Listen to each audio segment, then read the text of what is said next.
Next up, we have Valery Keener. Val's project is titled Suicide Prevention and Awareness, and it is dedicated to Jordan Guzman.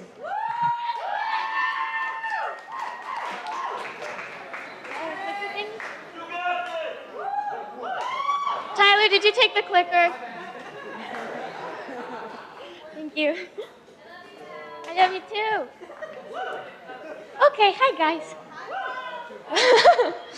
All right, so growing up, I saw a lot of mental health problems around me. Like my sister, I watched her deal with depression throughout high school. I saw my best friend deal with the same issues. When I was in middle school, I had a lot of friends who had self-harm scars, and I didn't really understand why, and I knew that something was wrong, but I didn't know how I was supposed to help them. And if I thought I didn't understand then, I really didn't understand when I turned 16 and my cousin Jordan committed suicide. This is Jordan. He was a Marine, he was a musician, and much like his mom and dad, who you can see down there, he was very funny. He was hilarious. And when he died, I didn't know what to do with myself. I didn't know how to help my family. I didn't know how to help myself. One of the things that I did is I wrote letters. I'm not going to cry. One of the things that I did is I wrote letters to him very often. I had a little notebook that I carried around with me, and the whole thing is filled up with letters to him. And one of the things that I realized as I wrote to him is how he must have felt in order to believe that suicide was his only option. And I decided I didn't want anyone to feel like that ever again. So this senior project was an incredible opportunity for me to try and make a change. All right. So another one of the things that I did was I did a lot of research because I wanted to understand better. And my mom was very helpful with that whole thing. She would often come up to my room with packets of information for me. So here's some of the things that I learned. The CDC gathers information from hospitals and from police reports that have to do with self-harm and suicide. And in 1 year, there were 42,773 suicides. That's in 1 year, 42,773 people who could have been saved. Suicide is the 10th leading cause of death in the US, and every 12.3 minutes, somebody in America dies by suicide. And if that doesn't seem like a big deal to you, I don't really know what will. Nevada is the 5th highest ranking in suicide rates.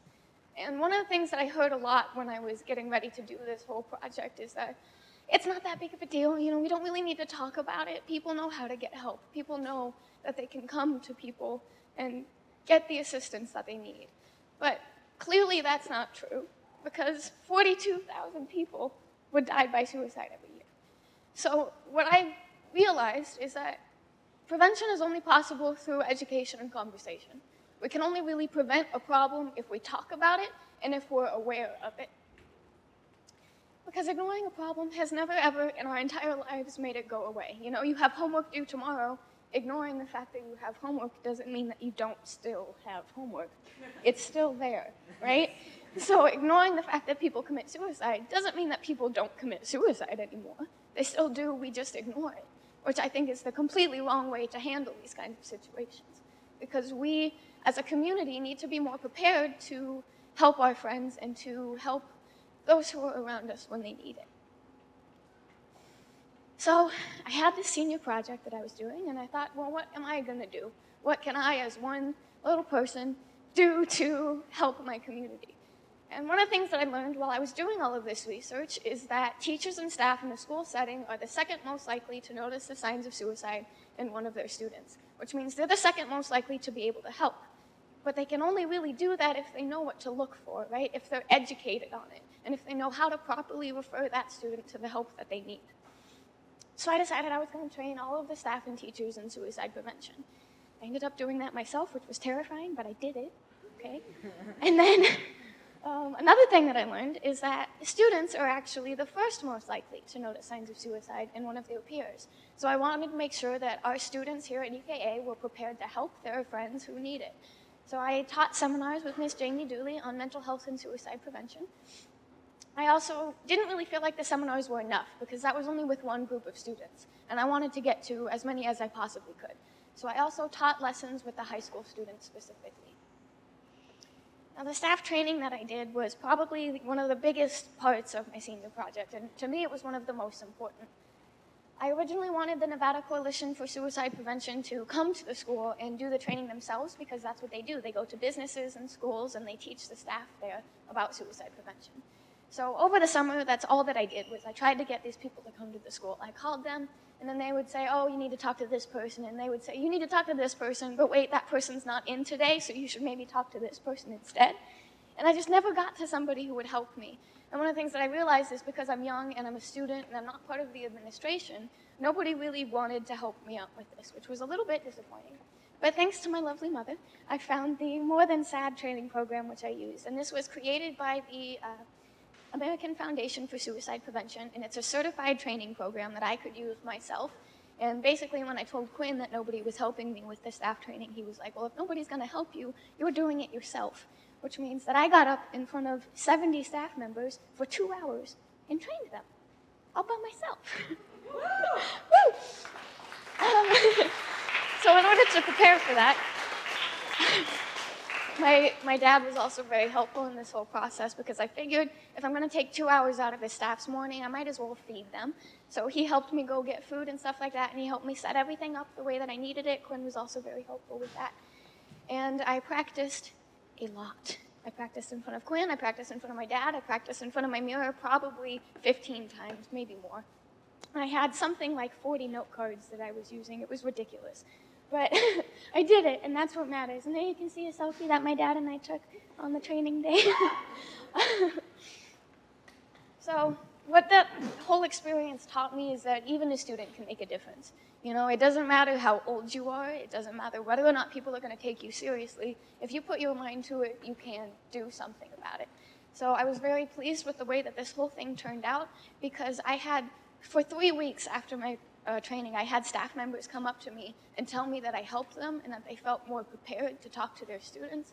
And I can't tell you how much that meant to me, because I knew that I was making a difference and that I was helping. So then I did my seminars with Miss Jamie Dooley. She did her project on mental health awareness, so our topics really went well together, and it was really easy for us to work together to do these things.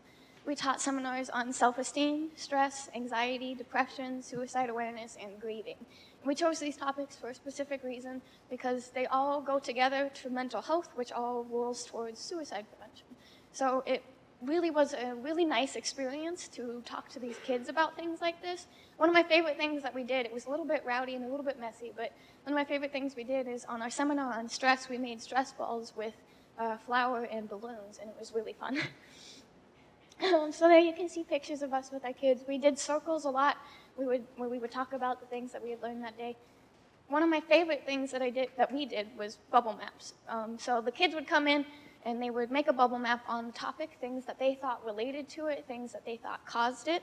And then as we went on through our lesson, they would add the things that they learned to it. So not only was it proof that they were actually learning something, but it was a good way for them to have a tangible way to deal with these things. And one of the other reasons I really liked it is because after we did our bubble maps, we would all come together and talk about them, and talk about the things that they thought were important and that related to these issues.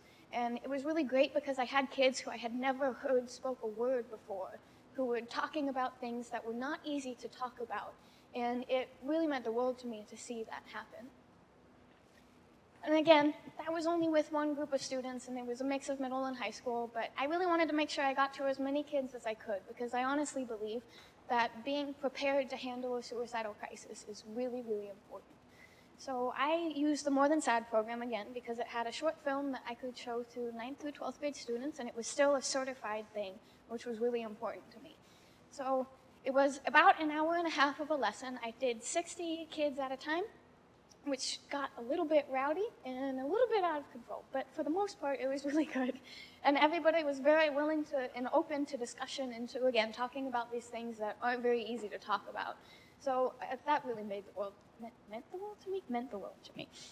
And then they probably hated me for this part, but I really needed to make sure that these kids learned something. I wanted to make sure that this was information that they retained, because it's something that they can use throughout the rest of their lives to help themselves, to help their friends, their families in the future, to help their coworkers. So I tested them twice, and I'm sure that they were not very happy with me about that, but I did it.